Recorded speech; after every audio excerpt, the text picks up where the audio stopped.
नमस्कार दोस्तों, स्वागत है आप सभी लोगों का फिर से आज एक नए वीडियो में। जैसा कि आप सभी को पता है, हमने ज्योग्राफी की सीरीज स्टार्ट की हुई है। क्लास 6 से लेके क्लास 12 तक कंप्लीट जो ज्योग्राफी है वो कवर करना है, ठीक। और दोस्तों जितने भी क्वेश्चन रहेंगे ऑब्जेक्टिव रहेंगे। एक बार दोस्तों ये वीडियो देखने के बाद आप अगर एनसीईआरटी पढ़ेंगे तो आपको पता चलेगा कि आपको जितने भी क्वेश्चन है एनसीईआरटी से रिलेटेड वो सब पहले से ही आ रहे हैं, ठीक। तो करना क्या है दोस्तों, जो भी चैनल में नए हो चैनल को सब्सक्राइब कर देना, ठीक। बेल आइकन को प्रेस कर देना जिससे कि जितने भी नोटिफिकेशन मिले आपको, ठीक, जो नए वीडियो पढ़ें उसकी नोटिफिकेशन आपको समय समय पर मिलती रहे। तो आइए स्टार्ट करते हैं बिना किसी देरी के। याद रखना दोस्तों, ज्योग्राफी के लिए, ठीक, ज्योग्राफी के लिए एनसीईआरटी जो है वो बहुत ज़्यादा ज़रूरी है। चाहे वनडे एग्जाम हो या यूपीएससी, सभी ज्योग्राफी को प्रेफर करते ही करते हैं, ठीक। तो दोस्तों ज्योग्राफी के जो इम्पोर्टेंस है, ठीक, जो इम्पोर्टेंस है वो आपको धीरे धीरे पता चलेगी। तो आइए स्टार्ट करते हैं आज के फर्स्ट क्वेश्चन से। पहला क्वेश्चन है दोस्तों आज का, ग्लोब के संदर्भ में निम्नलिखित में से कौन सा कथन सत्य है। देखिए, पहले में बताया गया कि ग्लोब की डिफिनीशन क्या है या ग्लोब को क्या कहा जाता है। यह पृथ्वी का लघु रूप में एक वास्तविक प्रतिरूप है, यह पृथ्वी का दीर्घ रूप में एक वास्तविक प्रतिरूप है, या पृथ्वी का लघु रूप में काल्पनिक प्रतिरूप है, या पृथ्वी का दीर्घ रूप में काल्पनिक प्रतिरूप है। तो दोस्तों आप लोगों ने ग्लोब को देखा होगा, ठीक। ग्लोब जो है पृथ्वी का लघु रूप है। क्या है? लघु रूप। तो ये लघु रूप वाली बात तो सही है।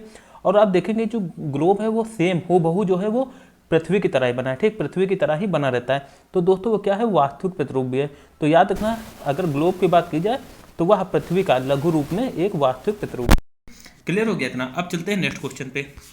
दोस्तों ये जितने भी क्वेश्चन है खाली सिर्फ हम क्वेश्चन ही नहीं कराएंगे, हर एक क्वेश्चन, हर एक वर्ड का मतलब भी समझाएंगे, क्योंकि जो एनसीईआरटी है दोस्तों वो अपने आप में एक समरी है। जब तक आप इसको डिकोड करके नहीं पढ़ोगे तब तक दोस्तों आपका इसमें इंटरेस्ट आएगा ही नहीं, ठीक। तो इंटरेस्ट लाने के लिए हम हैं, बस आपको क्या करना है, इस चैनल को सब्सक्राइब कर लेना है ना, और नियमित जो है बने रहना है मेरे साथ। आप देखेंगे धीरे धीरे आपका जो नॉलेज है, ठीक, एग्जाम से लेके, एग्जाम पॉइंट ऑफ व्यू से लेके, आप जब एग्जाम देंगे तो आपको खुद ये समझ में आएगा जो आपका परफॉर्मेंस है वो पहले की अपेक्षा कई गुना ज़्यादा बेटर हुआ है। तो दोस्तों स्टार्ट करते हैं अब सेकंड क्वेश्चन। सेकंड क्वेश्चन है, ग्लोब पर वे दो बिंदु, क्या कह रहा है? ग्लोब पर वे दो बिंदु जिनसे होकर सुई गुजरती है को क्या कहा जाता है। दोस्तों जैसे ये हमारी पृथ्वी है, ठीक, यहाँ पर मतलब ये ग्लोब है, ठीक। ग्लोब में आप लोग देखते होंगे यहाँ पर एक सुई टाइप की बनी रहती है, ठीक, ऐसे, ठीक, जिसके पड़ता जो है ये पृथ्वी घूमती रहती है। तो दोस्तों ये क्या होता है? अक्ष होता है। क्या होता है दोस्तों? अक्ष होता है, ठीक, याद रखना। अब ये कह रहा है, क्वेश्चन क्या कह रहा है, अगर ये पूछ देंगे कि वो किसको, मतलब कि वो किसको दर्शाता है, वो पृथ्वी के अक्ष को दर्शाता है। लेकिन इसमें कहा जा रहा है ग्लोब पर वे दो बिंदु जिनसे होकर सुई गुजरती है को क्या कहा जाता है। तो दोस्तों याद रखना, वे दो बिंदु, एक ये ऊपर वाला हो गया, ठीक, एक ये नीचे वाला हो गया। तो दोस्तों ऊपर वाला जो है वो उत्तरी ध्रुव है, नॉर्थ पोल है, और जो नीचे वाला है वो साउथ पोल है, दक्षिणी ध्रुव है। तो याद रखना इसका जो सेकंड मतलब कि जो बी ऑप्शन है वो करेक्ट हो जाए, ठीक, करेक्ट है। अब चलते हैं नेक्स्ट क्वेश्चन पे। नेक्स्ट है दोस्तों, पृथ्वी को उत्तरी गोलार्ध तथा दक्षिणी गोलार्ध में बराबर आधे भाग में बांटने वाली रेखा को निम्नलिखित में से क्या कहते हैं? भूमध्य रेखा, विषुवत रेखा, इक्वेटर, या 0 डिग्री अक्षांश रेखा। तो दोस्तों याद रखिएगा, भूमध्य रेखा जो है, भूमध्य रेखा, मान लीजिए कि ये पृथ्वी अपनी क्या है, ये पृथ्वी है, ठीक, एक ये रेखा जाती है, ठीक, बीच से, एक मिनट रुकना, एक दोस्तों ये 0 डिग्री रेखा जाती है, ठीक, बीच से, याद रखना। ये जो 0 डिग्री है पृथ्वी को दो भाग में बांटती है, एक ये भाग जिसको हम लोग कहते हैं उत्तरी गोलार्ध, ठीक, जिसको हम लोग कहते हैं उत्तरी गोलार्ध, और एक ये भाग है जिसको हम लोग कहते हैं दक्षिणी गोलार्ध, ठीक। या पृथ्वी को दो भागों में बांटती है। अगर क्वेश्चन कुछ भी बन जाए, जो पृथ्वी को दो भागों में बांटती है, कौन से भाग में? उत्तरी और दक्षिणी गोलार्ध में, उस रेखा को क्या कहते हैं? तो दोस्तों याद रखिएगा, ये जो रेखा है भूमध्य रेखा, देखो इसको कैसे याद रखोगे, ये देखो पृथ्वी के एकदम मध्य में है, भू के मध्य में, तो ऐसे याद रखिएगा, इसे भूमध्य रेखा कहते हैं। इसी को इंग्लिश में क्या कहते हैं? इक्वेटर। तो ए और सी तो एकदम करेक्ट है दोस्तों। इसी को विषुवत वृत्त भी कहा जाता है, विषुवत वृत्त। अच्छा देखिए, विषुवत वृत्त को या रेखा, जब हम लोग ऐसे नॉर्मल चित्र में देखते हैं तो रेखा जैसा लगता है, लेकिन आप अगर हकीकत में पृथ्वी को देखो, पृथ्वी को अगर देखो तो पृथ्वी गोल है ना, तो ये रेखा जो है पूरा पीछे तक है पृथ्वी के, मतलब गोलाई से बनी हुई है। तो एक प्रकार का यह वृत्त क्रिएट करता है, क्या करता है? एक वृत्त बनाता है। इसलिए दोस्तों इसको वृत्त कहा जाता है। क्या कहा जाता है? विषुवत वृत्त, ठीक, या विषुवत रेखा का तो दोनों चल जाएगा। डी है 0 डिग्री अक्षांश रेखा। दोस्तों ये 0 डिग्री आप देख लो, इसको ऊपर जाओ, 0, 10 डिग्री, 20 डिग्री, 30 डिग्री, 1, 2, 3 ऐसा है ना, ऐसा चलती जाती है, और ये लास्ट तक 90 डिग्री पर है ना, इधर 90 डिग्री तक चलती है, नीचे भी सेम 90 डिग्री तक। और दोस्तों याद रखना 90 डिग्री अक्षांश में क्या है हमारा? उत्तरी ध्रुव, और नीचे क्या है? दक्षिण में दक्षिणी ध्रुव। तो आई थिंक चीज़ें क्लियर हो चुकी हैं। इसका जो चारों ऑप्शन है वो करेक्ट है। ठीक, अब चलते हैं नेक्स्ट क्वेश्चन पे। नेक्स्ट है दोस्तों, विषुवत वृत्त से उत्तरी ध्रुव तथा दक्षिणी ध्रुव तक स्थित सभी समानांतर रेखाओं को निम्नलिखित में से क्या कहा जाता है? अक्षांश रेखाएं, देशांतर रेखाएं, ए तथा बी दोनों, या इनमें से कोई नहीं। तो दोस्तों याद रखिएगा, कह रहा है विषुवत वृत्त से उत्तरी ध्रुव तथा दक्षिणी ध्रुव तक स्थित सभी समानांतर रेखाओं को निम्नलिखित में से क्या कहा जाता है? तो दोस्तों याद रखिएगा, ये जैसे अपनी पृथ्वी है, ठीक, याद रखना ये अपनी क्या है दोस्तों, पृथ्वी।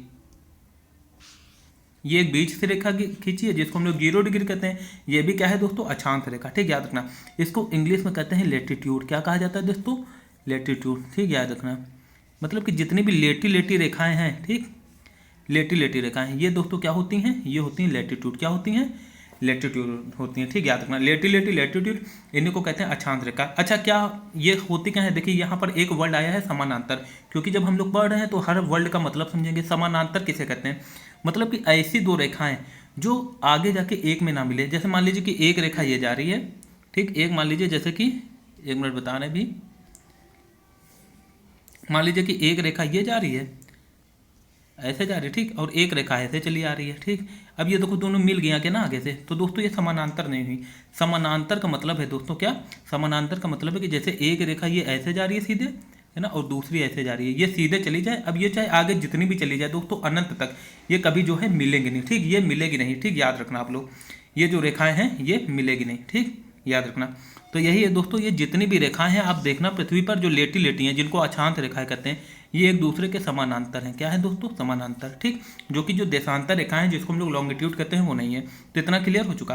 क्वेश्चन क्या कह रहा है? विषुवत वृत्त से उत्तरी ध्रुव तथा दक्षिणी ध्रुव तक स्थित सभी समानांतर रेखाओं को निम्नलिखित में से क्या कहा जाता है? दोस्तों यही क्या है? अक्षांश रेखाएं हैं, या इसी को हम लोग लेटीट्यूड कहते हैं इंग्लिश में। ठीक, याद रखना, इंग्लिश में आसानी से याद रख सकते हो, जो लेटी लेटी है वही लेटीट्यूड है। ठीक, लेटीट्यूड, इसी को अक्षांश रेखाएं कहा जाता है। ठीक, या जिसको कहते हैं जितनी क्षैतिज रेखाएं, ठीक, वो कौन सी होती हैं दोस्तों? अक्षांश रेखाएं। और जो ऊर्ध्वाधर होती हैं वो देशांतर होती हैं, या लॉन्गिट्यूड। अब चलते हैं नेक्स्ट क्वेश्चन पे।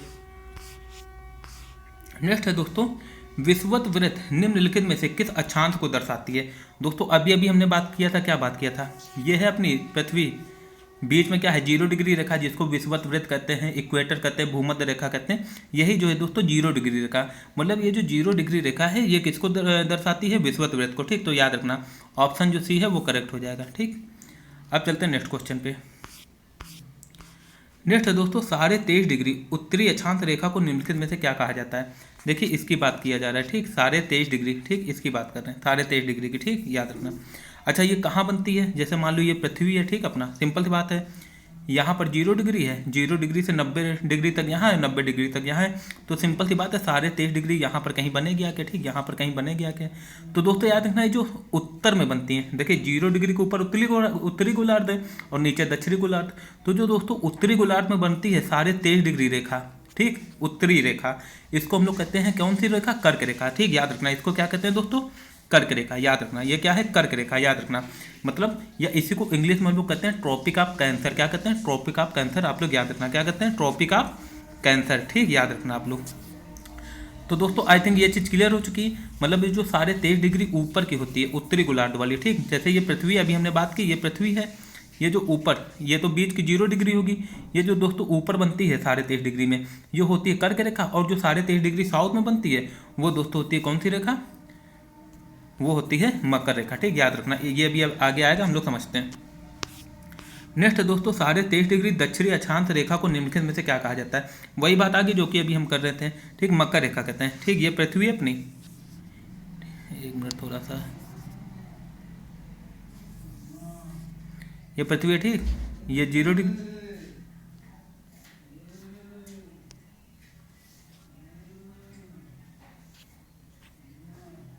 ये 0 डिग्री रेखा। ठीक,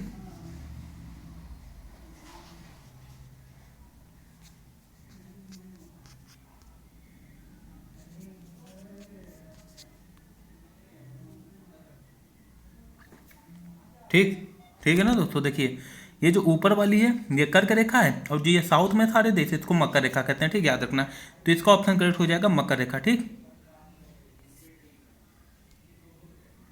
अब चलते हैं नेक्स्ट क्वेश्चन पे।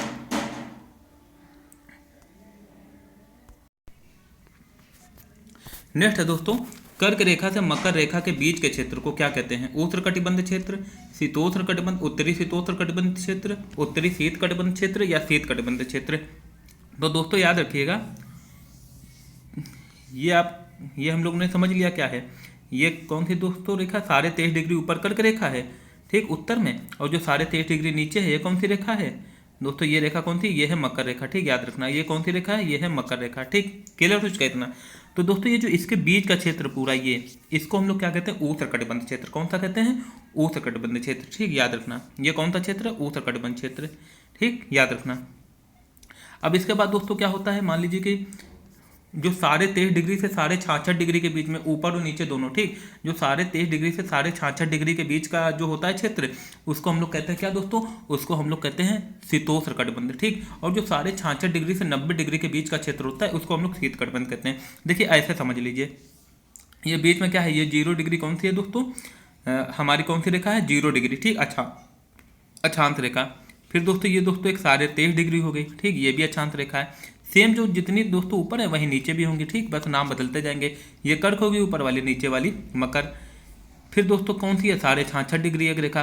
फिर दोस्तों सबसे लास्ट में एक बिंदु 90 डिग्री, ठीक, याद रखना। इधर 66.5, याद रखना। ये कौन सा हो गया? 1 मिनट, इसको यहाँ पर लिख देते, ठीक। ये दोस्तों कौन सी है? 66.5 डिग्री, ठीक। फिर नीचे एक बिंदु है 90। तो याद रखना दोस्तों, ये वाला क्षेत्र कौन सा हो गया? ये वाला क्षेत्र हो गया दोस्तों, ये वाला जो क्षेत्र ये हो गया उष्णकटिबंध, ठीक। और ये वाला जो क्षेत्र, ये वाला पूरा, ये हो गया शीतोष्ण कटिबंध, ठीक। यहाँ पर सूर्य की किरणें तिरछी पड़ती हैं, ठीक। तो दोस्तों यहाँ पर ठंड पड़ती है। और जो ये बीच वाला इलाका है उष्णकटिबंध, यहाँ पर जो है सूर्य की रेखा एकदम सीधी पड़ती है ना। तो दोस्तों ये वाला जो क्षेत्र वो उष्णकटिबंध होता है, यहाँ गर्मी बहुत होती है। और जो दोस्तों ये जो बीच 90 डिग्री से लेके ये जो यहाँ पर जो बिंदु के बीच में है, बिंदु के बीच में यहाँ तक का जो क्षेत्र वो शीत कटिबंध में आता है। यहाँ पर दोस्तों जो सूर्य है वो क्षितिज के ऊपर जा ही नहीं पाता, तो यहाँ मतलब एकदम बहुत बहुत हल्का प्रकाश पड़ता है। तो यहाँ इतनी भयानक बर्फबारी होती है, मतलब इतना हमेशा जो है बर्फ जमी रहती है। और दोस्तों अभी हम लोग आगे पढ़ेंगे कि जो उत्तरी और दक्षिणी ध्रुव है, यहाँ पर 6 महीने के दिन और 6 महीने की रात होती है। ऐसा क्यों होता है? जब हम लोग पढ़ेंगे क्या दोस्तों, पृथ्वी की गतियाँ पढ़ेंगे ना, तब उसमें हम लोग अच्छे से समझेंगे, ठीक। तो दोस्तों आई थिंक ये चीज क्लियर हो चुका है कि जो उष्णकटिबंध क्षेत्र है वो 23.5 डिग्री कर्क रेखा से 23.5 डिग्री मकर रेखा के बीच का है। इसके बाद है दोस्तों टोंगा द्वीप निम्नलिखित में से किस महासागर में स्थित है? देखिए चूंकि एनसीईआरटी में दिया गया तो है ना, तो इसको ले लेना जरूरी है, ठीक, क्योंकि एनसीईआरटी से सीधा जो है एग्जामिनर क्वेश्चन उठा ही लेता है। तो दोस्तों जो टोंगा द्वीप है यह हिंद महासागर में, कहाँ पर है दोस्तों? हिंद महासागर में, आप लोग याद रखना। अभी आगे एक मॉरिशस द्वीप आएगा, ठीक, ये जो मॉरिशस द्वीप है, ठीक, याद रखना। ये कहाँ पर है? ये प्रशांत महासागर में। कहाँ है दोस्तों? प्रशांत महासागर में, याद रखना। टोंगा द्वीप और जो मॉरिशस द्वीप है इनमें बताया गया है ये दोनों ही जो दोस्तों हैं एक ही देशांतर रेखा पर है। कहाँ है? एक ही देशांतर रेखा पर स्थित है, ठीक। तो ये दोस्तों क्लियर होगी चीज। अब चलते हैं हम लोग आगे। नेक्स्ट है दोस्तों, निम्नलिखित में से कौन सा कथन सत्य है? अक्षांश रेखाओं की लंबाई विषुवत वृत्त से ध्रुवों की तरफ घटती जाती है। अक्षांश रेखाएं एक दूसरे के समानांतर होती हैं। देशांतर रेखाएं समान लंबाई की होती हैं। उपर्युक्त सभी, ठीक, उपर्युक्त सभी। तो दोस्तों याद रखना, अक्षांश रेखाओं की लंबाई विषुवत वृत्त से ध्रुवों की तरफ घटती जाती है। अभी हम लोग तुरंत देख लेते हैं खुद ही, है ना। क्या कह रहा है दोस्तों? अक्षांश रेखाओं की जो लंबाई है, ठीक, ये मान लो ये हमारी पृथ्वी है, ये बीच में विषुवत रेखा है, हम लोगों ने अभी पढ़ा 0 डिग्री विषुवत रेखा। अब कह रहे अक्षांश रेखाएं की लंबाई विषुवत वृत्त से ध्रुवों की तरफ, ये इधर पर ध्रुव है, एक इधर ध्रुव है, एक इधर ध्रुव है, ठीक, पता है ना, उत्तरी ध्रुव दक्षिणी ध्रुव। तो अब आप लोग खुद देखिए, जैसे जैसे हम लोग ऊपर बढ़ेंगे, देखिए अक्षांश रेखा की लंबाई घट रही कि नहीं घट रही? ध्रुव की तरफ जैसे ही जा रहा है, मतलब ऊपर नीचे, अक्षांश रेखा की लंबाई घट रही है ना, और लास्ट में एक बिंदु में आके रह जाती है, जिसको हम लोग उत्तरी ध्रुव और दक्षिणी ध्रुव कहते हैं। तो दोस्तों यहाँ से ये तो क्लियर हो गया कि ये जो पहला स्टेटमेंट है वो सही है। अक्षांश रेखाओं की जो लंबाई है वो विषुवत वृत्त से ध्रुवों की तरफ घटती जाती है, ठीक। ये अब आप लोगों को अच्छे से समझ में आ गया होगा। अब देखिए दोस्तों, दूसरा स्टेटमेंट क्या कह रहा है? दूसरा कह रहा है अक्षांश रेखाएं एक दूसरे के समानांतर होती हैं। अभी अभी हमने देखा था दोस्तों, अभी हमने बात की समानांतर रेखाएं किसे कहते हैं? मतलब कि जो आपस में मिले ना, है ना, चाहे इनको जितना बढ़ा दो। तो दोस्तों जो दूसरा स्टेटमेंट है वो भी एकदम करेक्ट है। क्या है दोस्तों? दूसरा स्टेटमेंट भी एकदम करेक्ट है, ठीक, ये भी जो है एकदम करेक्ट है। तीसरा कह रहा है देशांतर रेखाएं समान लंबाई की होती हैं। समान लंबाई की, दोस्तों बिल्कुल करेक्ट है। जब अभी हम लोग देशांतर रेखाएं देखेंगे तो समझेंगे। देखिए जो अक्षांश रेखाएं हैं वो लेटी लेटी होती हैं, लेकिन जो देशांतर रेखाएं हैं दोस्तों ये ऐसे होती हैं, ठीक। ये पूरी पृथ्वी में दोस्तों जो है समान लंबाई की है। कैसी हैं दोस्तों? समान लंबाई की। अच्छा, आप एक गेंद ले लीजिए और उसके ऊपर वाले सिरे से एकदम नीचे वाले सिरे में लाइन खींचते चले जाइए उसकी गोलाई के हिसाब से, तो दोस्तों लंबाई तो सेम ही होगी ना, ऊपर से लेकर नीचे तक लंबाई तो सेम ही आना है अर्धवृत्त की, है ना। अगर हम लोग वो ले सेमी सर्कल लिया जाए तो इतना क्लियर हो गया दोस्तों। तो इसका ऑप्शन करेक्ट हो जाएगा उपर्युक्त सभी। नेक्स्ट है दोस्तों, निम्नलिखित में से कौन सा कथन असत्य है? अक्षांश रेखाओं के बीच की दूरी समान होती है। दोस्तों बिल्कुल करेक्ट है, जो अक्षांश रेखाओं के बीच की दूरी है वो समान होती है, बिल्कुल सही है ना। अभी हम लोग आगे देखेंगे कि कहीं कहीं पर जो है वो हल्की से कम हो जाती है। कहाँ पर? अभी हम लोग देखेंगे, ठीक। याद रखना, अक्षांश पे हल्का सा फर्क पड़ता है लेकिन वो ना के बराबर होता है। अभी हम लोग देखेंगे अक्षांश रेखाओं की जो बीच की दूरी है वो समान होती है, एकदम करेक्ट है। फिर देशांतर रेखाओं के बीच की दूरी विषुवत वृत्त से ध्रुव की तरफ घटती जाती है। क्या कर रहा है? देशांतर रेखाओं के बीच की दूरी विषुवत वृत्त से ध्रुव की तरफ की घटती जाती है। दोस्तों ये स्टेटमेंट करेक्ट है, और क्यों करेक्ट है वो अभी हम आपको बताते हैं कैसे करेक्ट है। ये दोस्तों अपनी पृथ्वी है, ठीक। ये मान लो एक ये देशांतर रेखा है, एक ये देशांतर रेखा है। अब आप लोग ये देखो ये हो क्या रहा है दोस्तों, ये देखिए एक ये इधर देखो बीच की दूरी सबसे ज़्यादा है ना। अब जैसे ऊपर जा रहा है देखिए इनके बीच की दूरी घटती जा रही है, ठीक। तो दोस्तों यहाँ से एक स्टेटमेंट क्लियर हो गया, जब हम लोग जो है अक्षांश जो देशांतर रेखा है वो विषुवत वृत्त से, मतलब 0 डिग्री वाली जो रेखा है वो विषुवत वृत्त से ध्रुव की तरफ जाते जाते जो है वो घटती जाती है। उनके बीच की दूरी की बात कर रहे हैं, ठीक। देशांतर रेखाएं की लंबाई नहीं घटती हैं, देशांतर रेखाओं के बीच की दूरी घटती है। तो हर एक स्टेटमेंट को आप लोग अच्छे से समझना, ठीक। और दोस्तों अगर चैनल वीडियो अच्छा लग रहा हो, पसंद आ रहा हो तो इसको लाइक कर देना और अपने दोस्तों में शेयर कर देना, और अगर आप चैनल पर नए हैं तो सब्सक्राइब भी कर देना। अक्षांश रेखाओं के बीच की दूरी विषुवत वृत्त से ध्रुव की तरफ घटती जाती है। क्या कह रहा है? अक्षांश रेखाओं के बीच की दूरी विषुवत वृत्त से ध्रुव की तरफ घटती जाती है। दोस्तों ऐसा बिल्कुल भी नहीं है। अभी अभी हमने देखा जो अक्षांश रेखाओं के बीच की दूरी है वो एकदम समान होती है। क्या होती है? समान होती है ना। तो ये जो है स्टेटमेंट गलत हो जाएगा। यही पूछ रहा है कि असत्य कौन है, तो यही असत्य है, ठीक। फिर कह रहा है कर्क रेखा से मकर रेखा के बीच का क्षेत्र उस कटिबंध क्षेत्र कहलाता है। अभी अभी हमने देख लिया, ये एकदम करेक्ट है। इसके बाद है दोस्तों 0 डिग्री देशांतर रेखा निम्नलिखित में से कहाँ से गुजरती है?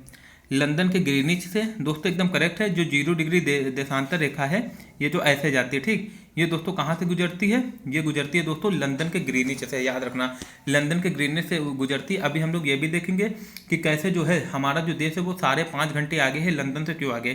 क्योंकि जो एक मानक प्रमुख याम्योत्तर है, ठीक, प्रमुख याम्योत्तर, जिससे सभी देश, अभी हम लोग दोस्तों जब क्लास 9th की एनसीईआरटी पढ़ेंगे ना तो इसमें अच्छे से समझें कि आखिर ये जो देशांतर रेखाएं हैं ये कैसे समय निर्धारण में मुख्य भूमिका निभाती हैं। हालांकि इसका जो पूरा प्रोसेस है वो सूर्यास्त और सूर्योदय से रिलेटेड है। कैसा है? सूर्यास्त और सूर्योदय से रिलेटेड है, ठीक। तो इसका तो आपको पता चल गया क्या है ऑप्शन। फिर है दोस्तों पृथ्वी के पूर्वी गोलार्ध तथा पश्चिमी गोलार्ध को 2 बराबर भागों में बांटने वाली रेखा को निम्नलिखित में से क्या कहा जाता है? देखिए दोस्तों 0 डिग्री अक्षांश रेखा जो है वो तो, एक मिनट यहीं पर हम लोग अभी समझे ले रहे हैं। ये जो 0 डिग्री अक्षांश रेखा है ये तो दोस्तों उत्तरी गोलार्ध और किसको बांट रही है? ये बांट रही है दोस्तों किसको? उत्तरी गोलार्ध और दक्षिणी गोलार्ध को। लेकिन एक मिनट, ठीक, याद रखना, लेकिन जो है दोस्तों ये जो है लेकिन दोस्तों ये जो 0 डिग्री देशांतर रेखा है ये जो है ईस्टर्न हेमिस्फेयर मतलब पूर्वी गोलार्ध और वेस्टर्न हेमिस्फेयर मतलब कि जो पश्चिमी गोलार्ध है इसको 2 बराबर का भागों में बांटती है। तो अगर स्टेटमेंट ये पूछा जाए एग्जाम में कि पूर्वी गोलार्ध तथा पश्चिमी गोलार्ध को कौन सी रेखा बांटती है 2 बराबर भागों में, तो याद रखना दोस्तों 0 डिग्री देशांतर रेखा। अगर ये उत्तरी गोलार्ध और दक्षिणी गोलार्ध को पूछते कौन बांटती है बराबर भागों में, तो दोस्तों जो है वो 0 डिग्री अक्षांश रेखा हो जाएगी। लेकिन इसका ऑप्शन कौन सा करेक्ट होगा? 0 डिग्री देशांत रेखा। अब इसके बाद है दोस्तों भारत की मानक याम्योत्तर निम्नलिखित में से कहाँ से गुजरती है? इलाहाबाद के नैनी से, गुजरात के गांधीनगर से, अरुणाचल प्रदेश के बलांगू से, या राजस्थान के जयपुर से। तो दोस्तों याद रखना है जो मानक याम्योत्तर है जो अपने इंडिया की मानक याम्योत्तर है दोस्तों कितनी है ना, मतलब कि ये जो है 82.5 डिग्री है। कितनी है याद रखना, ये भी पूछ सकता है क्वेश्चन। अपनी जो मानक याम्योत्तर है 82.5 डिग्री है, मतलब कि इसको जो है इलाहाबाद के नैनी से गुजरती है। यही जो टाइम जोन है अपना, यही जो टाइम लाइन है ना, ये दोस्तों अपने पूरे देश में फॉलो किया जाता है। मतलब जो इलाहाबाद के नैनी में बज रहा होगा वही पूरे देश में बज रहा होगा, चाहे वो गुजरात में बज रहा हो जहाँ पर सूर्य देर में निकलता है, चाहे वो अरुणाचल प्रदेश की बात हो जहाँ पर सूर्य सबसे पहले निकलता है। हालांकि जो अरुणाचल प्रदेश के वलांगू और गुजरात के सरक्रीक में लगभग 2 घंटे का अंतर है, मतलब कि अरुणाचल प्रदेश में गुजरात से 2 घंटे पहले, है ना, लगभग 2 घंटे पहले सूरज निकल आता है। लेकिन फिर भी दोस्तों वहाँ जो टाइम है वो समान ही रहेगा। क्यों? क्योंकि अपने देश में खाली एक ही मानक समय रेखा है, वो कौन है? 82.5 डिग्री मानक याम्योत्तर। ठीक, याद रखना। अभी हम लोग इसको जो है और अच्छे से समझेंगे।